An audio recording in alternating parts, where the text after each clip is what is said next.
Adversaries are relentless, and they're only getting smarter, faster, and more sophisticated.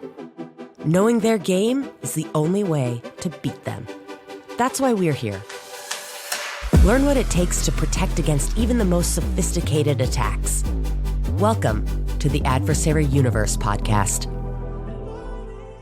This is the Adversary Universe podcast. Welcome to another episode. I'm Cristian Rodriguez, and I'm joined with Adam Myers, head of Counter Adversary Operations. And today we are going to dive in to the, I think, highly anticipated 2026 Global Threat Report. I know we need a drum roll. Where the theme of the day, the theme of this report is the evasive adversary. I wish hopefully they can add some echo or resonance when I say evasive. All right. Like, I think it's fascinating. I don't even know. We're not going to have enough time to cover the content. I read through the report last week. Over this weekend, I spent some time. It's very extensive. I combed through. There's so many talking points. I was thinking this morning and even last night, like, well, how are we going to get through all of this? Because it's just so much. I think at the end of the day, you're going to have to pick up this report. We're going to do a multitude of webinars and speaking engagements covering a lot of these topics. There's just so much very, I would say, high fidelity content that we've produced and that your team has produced, Adam. So hats off to you guys once again for the richness. It's a very solid team. Yeah, I just approved the report when they sent it to me. It's fascinating. And so again, the theme is the evasive adversary, and I wanted to spend some time covering some really big points around the themes that we've seen on the e-crime side. AI is naturally becoming the biggest topic we've seen across, I'd say, probably the past year of kind of this evolving landscape or tradecraft that we've been monitoring from e-crime and nation-state groups. And then also want to highlight a little bit on China's continued dominance of, attacking a multitude of different industries and vectors, if you will.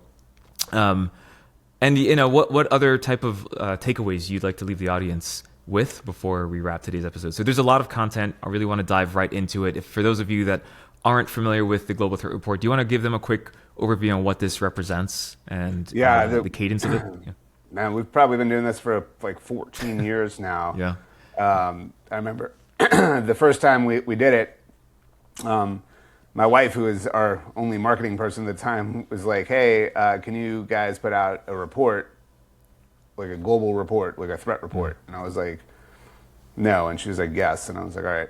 So we kind of just did an intelligence summary of all of the reporting that we had put out. And back in those days, it was much less reporting than it is. I think today we do about 1,500 pages per month on average of finished reporting that comes out. So, back then it was much more condensed, and over time, it's really kind of given us the ability, and I think the best part about this report is that it gives us the ability to step back and look at everything that's happened over the course of the last year and start to distill some of the most kind of significant things that when you're, so close to it, it's hard to kind of appreciate the forest for the trees.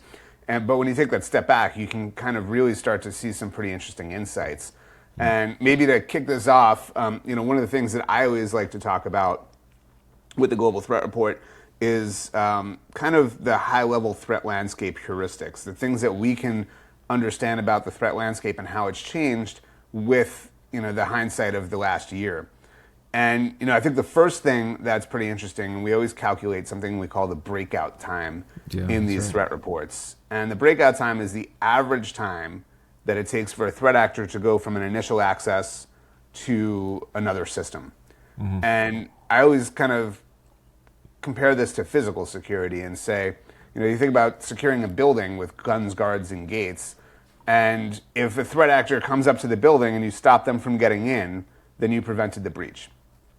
If, however, they get past the security and they get into the building and up the elevator, now you have to go floor to floor and door to door to figure out everything that they touched. Where did they go? Who did they interact with? And in terms of a cyber incident, this is really an incident response engagement. You have to go do a complete analysis, investigation, forensics, all of that, and it can take hundreds of hours and millions of dollars to do that type of work.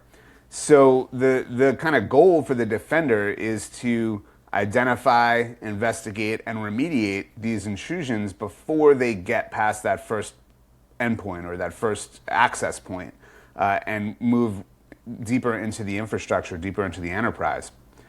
In 2024, the average breakout time, like 2023, let's go back even a year further, the average breakout time was 62 minutes.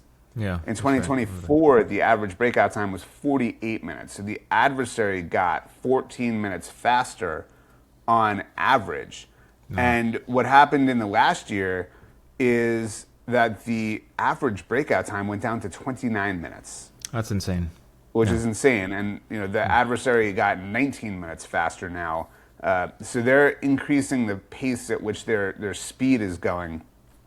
And last year, the fastest breakout time that we saw was 51 seconds. And this year, we calculated the fastest breakout time to 27 seconds. So the adversary is moving faster and faster. And that means that defenders need to move faster in order to counter those adversary activities. And that is putting a lot of stress and a lot of strain on the defender. And I think one of the things that we talk about at CrowdStrike is generative AI and how we're able to kind of help the defender scale and match that speed. And we could talk about that in a little bit, but I think that the first thing is that the adversaries have continued to get faster. Some of the other things, like at the high level kind of threat landscape perspective, we noted that there was 40% China Nexus exploits targeting edge devices. So the Chinese have continued to focus on edge devices, things that are unmanaged typically. Oftentimes they haven't been properly patched, or there So like isn't a legacy patch network available. infrastructure, basically. Yep, exactly. And think of things like Operator Panda, what is also known as Salt Typhoon, targeting a lot of legacy infrastructure and things like that. Lots of vulnerabilities in edge devices, network concentrators, VPN concentrators, SSL devices, firewalls, things like that. We also noted that there was, in all of the cloud activity we saw a 266% increase in cloud-conscious intrusions by state nexus adversaries. So a lot of the criminals have been playing in that cloud space for a while, but we're seeing a massive uptick from nation-state threat actors who have now focused their attention on the cloud. And in 35% of the cloud incidents that we looked at, it involved valid account abuse. So identity is still probably the number one vector that organizations really need to get good at, because that's where the threat actors have been operating. And that's not slowing down, right? I think, to your point, identity has consistently been this control plane that adversaries have been living in, right? And they're logging in, they're abusing things like misconfigurations, but at the end of the day, the identities that they use are enabling them to get further and deeper into these environments that they've compromised. So that's an interesting stat. I think it's fascinating. We're going to come back to cloud here in a few, but yeah, let's keep going. This is good. Well, and maybe one other thing I'll point to here is that we've kind of been tracking what we call hands-on keyboard activity, and it's been kind of incrementally going up year over year. But if you take a little bit of a further aperture and look at it a little bit further back, in 2020, we noted that 51% of the activity we saw was hands-on keyboard, meaning threat actors weren't using malware and post-exploitation tools for their kind of initial stages of their operations. They were gaining access through other means, and they were living off the land. And in the last year, it's at 82%. So hands-on keyboard activity has increased over the last 5 years very consistently. And more often than not, you're now looking at hands-on keyboard activity, which means that you have to look at analytics around behavior and what's happening within process trees and WMIC and PowerShell and stuff like that, because adversaries are moving there. And we saw an increase in volume of attacks from AI-enabled adversaries, up 89%. And then that's really interesting because adversaries are using AI to find interesting ways to do that hands-on keyboard activity. So that's kind of where these two things are intersecting. Think about something like Lame Hug, which we've talked about before, where the threat actor used a prompt to get back Windows commands to execute the operations that they were trying to execute. So it's truly lowering the bar, right? You don't have to be, a crazy programmer anymore. You can leverage AI is accelerating the pace at which adversaries are operating. It sounds like then, right? And it's kind of lowering that bar. Accelerating it. Yeah, it's accelerating it, but it's also allowing them to find creative ways to get around countermeasures to some of those hands-on keyboard things that have been rolled out. Sure. So now it's easier for you to turn the operating system on the respective victim also, right? Just by just leveraging the tools that are embedded in the OS, right? That's been kind of the theme for some time. That's fascinating. I think there's I think most of the meetings I've had and most of the conversations I've had with partners include a little more clarity on what exactly is the AI-enabled adversary, and is AI going to create some type of novel piece of malware that is, again, the end-all, be-all, attack tool. I think that's the wrong thinking. I don't think that AI is going to create the malware. I think AI is going to be the malware. And you think about something where the kind of greatest thing you could think about from a threat actor perspective, if you put on your offensive hat for a second, right? Malware has predefined functionality, right? I want to be able to manipulate files. I want to execute commands. I want to, look at the screen. I want to do this, that, and the other thing. That means you have to kind of think about what your mission profile is going to be. You have to build that into your tooling, and you have to kind of come up with it beforehand. Exactly. Yeah. If you put an LLM, an AI, in place of that malware, it can take action as you think about it. And it doesn't need to have that pre-programming in place. And as these things become more and more linked into the operating system, whether it's something like Claude Code being deployed on the system or Microsoft Copilot being deployed in the operating system, and these things have agentic capabilities where you could actually have it take action, if you can interface with that AI, you don't even need malware. Yeah, that's fascinating.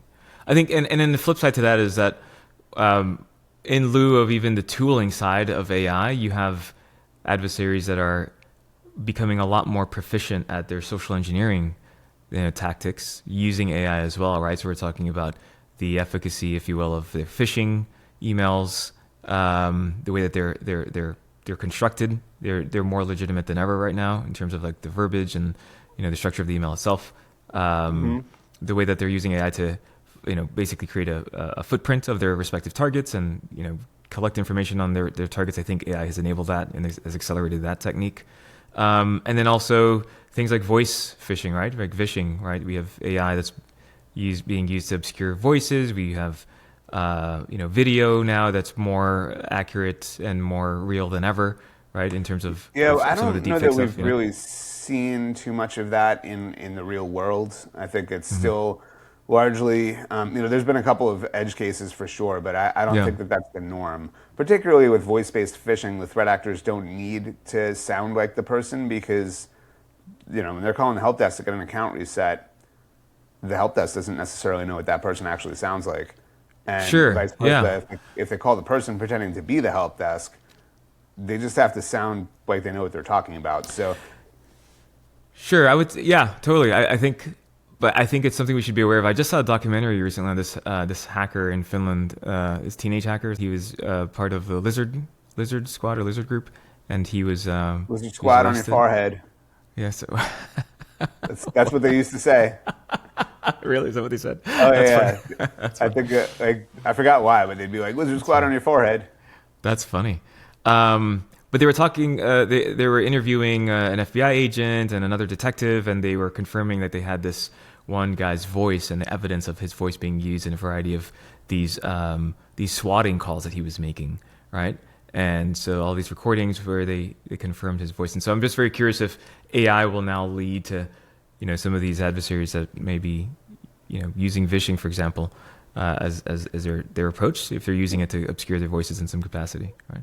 Well, we've seen some deepfake stuff being used by, for example, the North Koreans, and in the report we talk about the fact that North Korean Nexus activity, we saw 130% increase from 2024 to 2025, and a lot of this was driven towards currency generation and intellectual property theft. But famous Chilima, we saw that their activity doubled in the last year, and this is the remote IT workers, North Koreans getting jobs at Western companies. And so, they've doubled their activity. I think we identified like 700 incidents or something like that last year. and they use a lot of this technology. So it's coming. I'm not saying it's not coming. I'm just saying it's not the prevalent mechanism yet. Sure. Yeah, that makes sense. Let's talk a little more about North Korea and famous Chilima. I know that Pressure Chilima was responsible for a very large cryptocurrency, theft, right, or incident, right, and that was what almost $1.5 billion worth of cryptocurrency that they stole. That's monstrous, right? I mean, how do we, how do you get your arms around an attack like this? I mean, it sounds like, we covered North Korea in a previous episode and some of their motivations targeting, financial institutions, specifically the cryptocurrency world. Like, does this bleed over into fintech by any means, do you think? Or what does that, for sure. I mean, that's the primary target, right? They're targeting fintech. They're targeting, a lot of I always say the North Koreans probably understand cryptocurrency better than any tech bro in the Valley. Oh. They understood DAOs. They understood NFTs. They understood play to earn games and how to take advantage of the infrastructure. And they know how these things work on the back end, and they know how to kind of manipulate them to steal the currency out of them, how to do smart contract manipulation and things like that. So they're extremely effective at what they're doing. And this is something that's consistent. They've been running a resistance economy for decades. And that really escalated in 2016 with the Swift incident where they got thrown off of Swift. It was 2015, 2016. Yeah. And as a result, they really pivoted a lot of their activity towards cryptocurrency and Pressure Chilima being one that kind of focuses on really big dollar kind of high value operations. And then you also have Golden Chilima, which we recently did a podcast on and identified. And they do a little bit more high pace kind of consistent operations to get smaller amounts but more frequently. Yeah, that's fascinating. But all that to say, it goes to the weapons program and to the North Korean government. So that's a pretty significant revenue stream for them. No, it's fascinating. What do you think that means for 2026? Right, so not slowing down. Fintech's going to be kind of a big target for them as well. Any other tradecraft, change that you see, or enhancement that you see coming out of North Korea in the next 12 months? I think they're just going to keep evolving and keep the pressure on. And I think fintech and if you're doing something with cryptocurrency or fintech, the North Koreans are going to be your number one threat actor that you need to be aware of. And then moving over from North Korea, some of the other things we've seen in that region, China, Nexus Adversaries continued their march towards global kind of dominance here. Yeah, that's right. Targeting every region, every sector. We saw telecommunication attacks increase by 30% over the last year, financial services by 20%, and logistics by 85%. So that's one that's particularly concerning when you think about what we call Vanguard Panda, also tracked as Volt Typhoon. And there was a lot of discussion around pre-positioning attacks and things like that. Logistics are a huge target for them, and if they are able to gain access to those logistical systems across the United States, and particularly in the Indo-PACOM region, which is Asia Pacific, that is a huge concern, because if something happens with Taiwan in the next year, then you have, what's the U.S. going to do? We're going to probably send a carrier strike group or two into the region and try to, figure out some way to have some involvement there. And if the Chinese intrusion actors have access to those logistical infrastructures, they could disrupt that, and they can make it very difficult for us to operate in that region. And that is a huge concern, particularly in places like Guam and across friendly countries in the region. Ships have to bunker, they have to get supplies, they have to get water, they have to get fuel, they have to get all of that stuff. And it makes it very difficult if the logistical networks are disrupted. Well, yeah, I think there's no slowing down of activity coming out of China. We've seen this over the past 2 global threat reports. So this is a really clear indicator that now, 2026, there's still a massive increase in activity coming out of China. It seems like there's really no prejudice in terms of the industries that they're targeting. We've seen them target legal. We've seen them cover, government and academic, critical infrastructure naturally. But the increase rather in the logistics targeting is something that I'm going to keep a close eye on. I think that there's a lot of shipping companies that we work with that would probably want us to give a little more insight into what else we're observing as well. Yeah, and one of the things we noted in the last year, and it's in this report, was that Chinese Nexus adversaries have consistently demonstrated that they can take advantage of publicly disclosed vulnerabilities within days of that vulnerability or that exploit being discussed. Yeah. So they're moving very quickly to weaponize new things in order to maintain access and gain access. So as we think about patching, that's a huge concern. If a vulnerability is disclosed, even if there's no publicly available exploit for it, as soon as that disclosure occurs, Chinese operators are hard at work trying to figure out if they can figure out what it is and how to weaponize it. So that really puts pressure on the patching cycle as well. Yeah. What's again, there's a lot of content in this report. I think our listeners and the subscribers to the Intel program are going to read a lot of this, have some questions, I'm sure. But what's one major thing of this report that stands out to you that you want to make sure that we focus on? Because I think, again, there's so many stats that we can spend a lot of time on. We won't have enough time to cover this in today's episode or everything in today's episode. But like, what's one thing that sticks out for you that you're like, this was kind of a mind-blowing change in direction of tradecraft or even an industry that was impacted? Well, I think the evasiveness of the adversary, right? Last year, we talked about the enterprising adversary as they were kind of expanding across into the cloud and into SaaS and into things like that. And, the evasive adversary is really working around a lot of the countermeasures that organizations have put in place. And it really requires organizations to have a holistic view of how they secure their infrastructure. And they need to take a hard look at identity. They need to take a hard look at cloud. They need to look very closely at how they're rolling out AI as well, because every organization is rapidly incorporating AI. They're incorporating agentic solutions in everything that they're doing. And if you don't have security baked into that, those AI become the new insider threat. And so if I'm a threat actor, I gain access to your agentic AI, and you don't have that introspected and you don't have visibility into what's happening there, that's basically my new play area, and it's I think significant. The other thing is, just the scope, right? We added 24 new adversaries in the last year, which is all named adversaries. This is new countries. We added Belarus this year, which is Umbral Bison. We've got the expansion. So we saw from a big game hunting, which is what we call ransomware threat actors that target the enterprise. They have what we call a dedicated leak site, and we noted 7,746 victims, a 36.8% increase from the year before of organizations that were exposed as having been hit by ransomware. So ransomware is still thriving.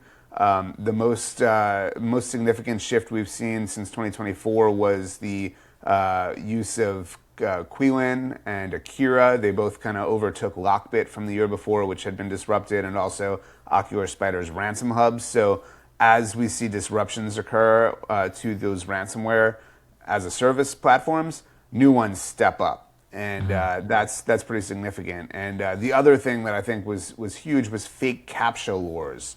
CAPTCHA, the thing that you have to prove that you're not a robot. And I get super anxious every time I have to do that, thinking like, am I a robot? What was that Blade Runner with the replicants? Oh, I don't know. That she didn't know she was a replicant in that movie. I usually start sweating when they're like, hey, can select all the bicycles in this picture, and then just like an eighth of the tire goes over into another picture, and I'm just like, is that part of the bike? And then I click on it, and it's just like, it's like that meme with like sweating. Exactly. But yeah, we saw a 563% increase in incidents using fake CAPTCHA. And what that means, if people don't understand, like you're doing something and you get a CAPTCHA and it's like, paste this into the command line. And it's some base 64 encoded PowerShell or something like that. And people are just like, okay. And they like paste it into the command line. Wow. And that's how the threat actors gain access. So, that is one of the big areas that we've seen a pretty significant increase in, something that I think organizations need to be looking at. We've noted that hacktivist groups have increasingly targeted industrial control systems and operational technology and things like SCADA, which is a shift in what we've seen from hacktivists before. We've seen DDoS attacks and hack and leak operations, but certainly looking for unpatched vulnerabilities or default or weak credentials. And this really gets into some of the attack surface monitoring that organizations also need to be thinking about, because organizations have to think about all the security tools that they put in place, right? Whether it be identity or cloud security or endpoint security and next-gen SIEM, et cetera. But you also have to take a look at what is my exposure, right? How can a threat actor hurt me? And that comes from attack surface monitoring. And that's something that I think is increasingly important in the OTICS space, because a lot of organizations don't realize that they have some HMI or human machine interface hanging off of a 5G modem in the middle of a field somewhere, and it's got a default password or it's got default service running on it, and that's a huge problem. Yeah, I think it goes into this new CTEM framework. If you heard the continuous threat exposure management framework, where you're identifying where your assets are first, and I think understanding where those assets are, and then creating this risk profile model on top of those assets, given things like their exposure. Those are all going to fit into this narrative that we're highlighting. And it's something we're talking a lot about over the course of the next couple of months for sure. Yeah, definitely. But we're actually thinking about it as continuous adversary exposure monitoring, right? So how do we up level the CTEM to really focus on the adversary? Because part of this is understanding what threat actors are likely to target me. If you're an industrial control system or OT, like I was just talking about, there's hacktivist groups that are going to be proactively looking for certain things. So if you understand what those groups are looking for, that they're exploiting default services or this type of hardware, then you can look at your attack surface, and that's how you start to kind of bring the adversary into that continuous monitoring. And I think this is kind of natural progression of where things are going and what we need to be thinking about in terms of securing these systems. Yeah, I think the one thing I didn't want to skip over in terms of attack surface is also corporate AI tools themselves, right? Another report highlights that there are over 90 organizations that had their own legitimate AI tools exploited by threat actors. And essentially what we're seeing is prompt injection techniques or malicious prompts that are manipulating these systems at the reasoning layer, right? These systems are being manipulated to generate commands for stealing credentials and cryptocurrency, and basically turning the AI models on the respective victims that are actually using them, right, for whatever purpose internally. Like that also is an increasing attack surface. So I think as you're starting to get your arms around frameworks like CTEM, understanding your own internal AI models and how they're being deployed, where they're being deployed, how they're being used, I think is extremely important as well, right? Like what's actually going into the model, what's coming out of it when someone's interfacing with it. I think that's something that should undoubtedly be incorporated into that CTEM framework or the adversary iteration. It's the AI battleground, really. Exactly. But correct. I think it's what it comes down to is that security leaders, what we're seeing is that the security leaders out there, they don't really need more intelligence. They need clarity about what adversaries can realistically hurt their organization right now, how and what authority they have to actually stop it, right? That's where we as an industry are going to win, and that's where it's really important to kind of think about, and why I think CTEM needs to be continuous adversary exposure monitoring versus continuous threat, because I think threat is a little too generic, and you really need to be thinking about these adversaries because they don't all they're not boiling the ocean. They focus on specific verticals, specific geos, and if you can align where you sit to what those threats are, who those adversaries are, that up levels CTEM to something that's even more useful for the organization. Sure, more impactful to the business. Yeah, totally. There's one more thing I wanted to point out in terms of e-crime groups, and it's the increase in activity coming out of Punk Spider. What's making this group so efficient, right? There's over 100, or how many attacks did we see coming out of Punk Spider, right? Oh, Punk Spider had probably the biggest increase we saw in the last year. The 198 intrusions, which was a 134% increase year over year for Punk Spider. And they've kind of done some pretty interesting stuff. For example, they use remotely, they're doing encryption remotely over a server message block, right? So they're using Windows file sharing and effectively doing encryption over that. And I think in one case they even had like web cameras that they got access to and were able to use that to then deploy ransomware over those shares. So they're innovative for sure, and they're aggressive, and they're on the rise, right? So that's probably one of the ransomware groups to look out for. As I said, kind of eclipsing Bitwise Spider with BitLocker and also the Ransom Hub. Right, both of those kind of had disruptions over the last year, and when somebody gets disrupted, somebody else kind of picks up the slack. And Punk Spider has been, and also I think the fastest breakout time we saw was associated with Punk Spider. So with Punk Spider as well. Yeah, that's right. They're fast, they're aggressive, and also evasive. And evasive for sure. Evasive as in going into a webcam, and like most people wouldn't think twice about some webcam being part of that ransomware. Their point of compromise, right? Yeah, that's right, for distributing ransomware.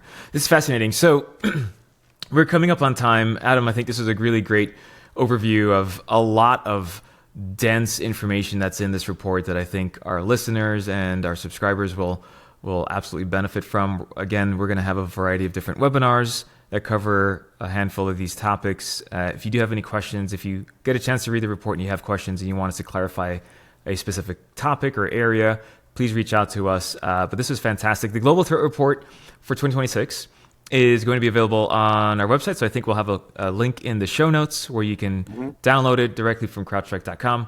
And yeah, we're looking forward to the many questions that will come out of this, the many discussions that we'll have based on this.